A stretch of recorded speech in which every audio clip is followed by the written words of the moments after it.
a gente vai falar sobre a doença intestinal isquêmica. Quando a gente falar de intestino, a gente tem que pensar no suprimento dele, então no suprimento vascular.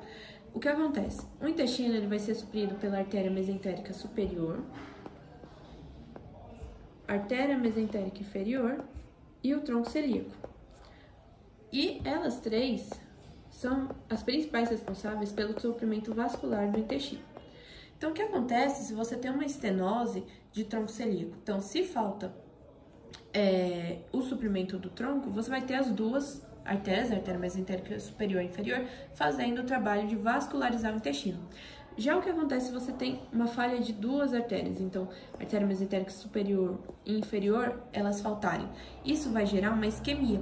E essa isquemia vai ser a obstrução vascular que vai causar o infarto do intestino.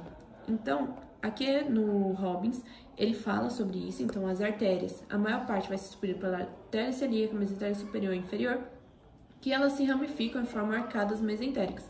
Então, se você tem uma artéria falhando, você tem um suprimento vascular que consegue dar conta de cuidar do intestino. Então, não vai faltar tanto nutriente para o intestino. Então, torna possível para o intestino uma tolerância à perda lenta e progressiva do fornecimento sanguíneo de uma artéria. Já se acontece uma hipoperfusão progressiva e crônica, o comprometimento agudo de qualquer vaso pode gerar um infarto em metros de intestino. Então, se esse processo ele se cronifica, isso gera um infarto de intestino. Então, ele se estende, ele pode afetar as três camadas. Então, pode ser um infarto de mucosa, mural ou transmural. Então, é isso que vai definir pra gente, o que a gente precisa saber é qual área está infartando. E a principal causa vai ser a obstrução vascular aguda. E essa causa ela está associada à falência cardíaca, choque, desidratação e uso de fármacos vasoconstrissores. Então, no diagnóstico, você vai ter algo que diga se foi uma falência cardíaca, passou por um choque, seja choque séptico, a desidratação e o uso de vasoconstritores pode gerar essa doença intestinal isquêmica, então pode gerar um infarto.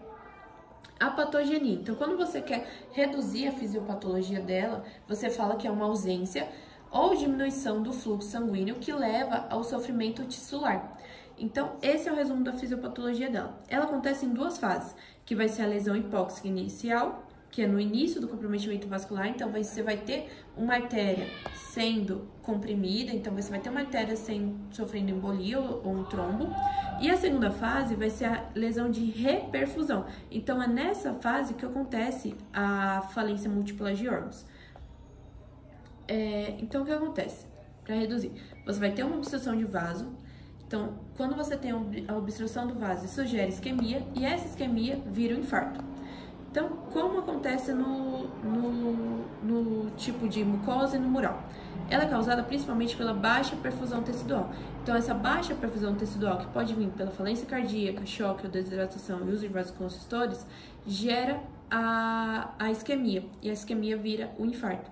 Então, o que acontece no micro? No micro, você vai ter uma necrose de coagulação e hemorragia da camada mucosa. Já quando você olha o macro, você vai ter uma região congesta, então uma região que vai apresentar uma congestão vermelha, com focos de palidez. Então, com alguns focos de palidez que com o tempo ele vai ficar com edema e essa região vai ficar mais elástica. Então, quando você classificar, você tem que classificar se for mucosa é porque atingiu só a camada mucosa, se for mural é porque atingiu a camada mucosa e submucosa. E o padrão de fisiopatologia deles vai ser a mesma. Vai acontecer em duas fases, que é a fase de hipóxia inicial e a lesão de reperfusão, e principalmente ela acontece pela ausência ou diminuição de fluxo. Já quando você fala em transmural, ela comete toda a parede. Então, ela pode acontecer em qualquer nível do intestino. E ela pode envolver a mucosa e se estender da submucosa até a muscular própria. Então, quando você olha um micro dela, você vai ter o epitélio atrofiado e a lâmina própria já vai ter fibrose. Então, a presença de fibrose é que vai mostrar para você na lâmina própria que é um infarto transmural. Então, esse é o micro dela. Então, no infarto transmural, ela acontece em obstrução arterial aguda. Então, essa obstrução arterial aguda, uma obstrução arterial, trombose ou embolia, faz com que você tenha o infarto transmural. O infarto no macro ele vai ser congesto e escurecido, e o muco tingido de sangue acumula na raiz, na luz, e a parede vai ficar edematosa, espessa e elástica, então mesma coisa. A necrose, a coagulativa da muscular dentro de 1 a 4 dias pode gerar perfuração, que ele quer dizer aqui que as bactérias que se instalam nos primeiros dias, então no primeiro ao quarto dia, pode levar a gangrena e perfuração de toda a parede do intestino. Você vai ter, na trombose venosa, ela não tem um desenvolvimento tão agudo no intestino. Só que, quando esse processo ele se torna crônico, então ele vai se cronificando, você vai ter, no último estágio, a drenagem venosa prejudicada, que faz com que o sangue arterial ele não entre nos capilares. Isso vai fazer com que a obstrução ela se torne maior. No microscópio, você vai ter atrofia característica ou descamação da superfície epitelial. Então, colonização de bacteriana, ela faz com que nos primeiros dias possa ocorrer gangrena e perfuração da parede do intestino. E para o principal acometimento vai ser no jejum distal e no íleo.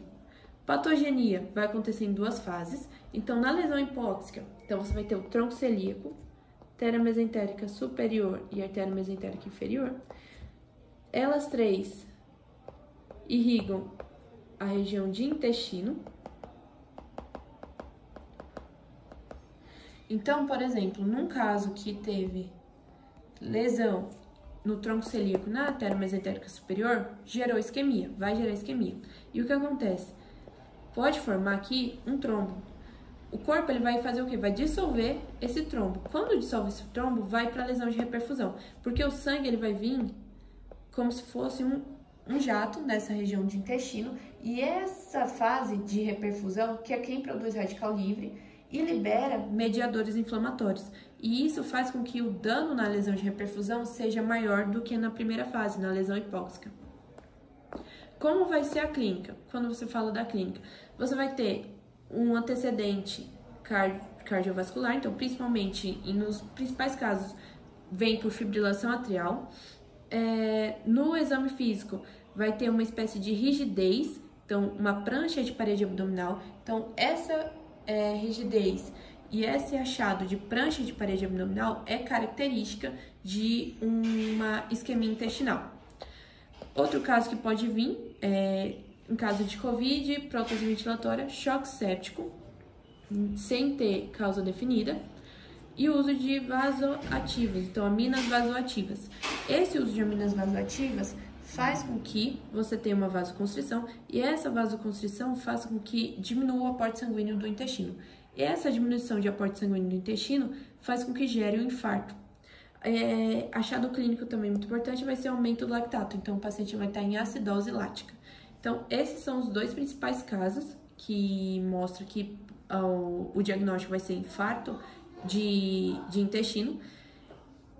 Basicamente é isso.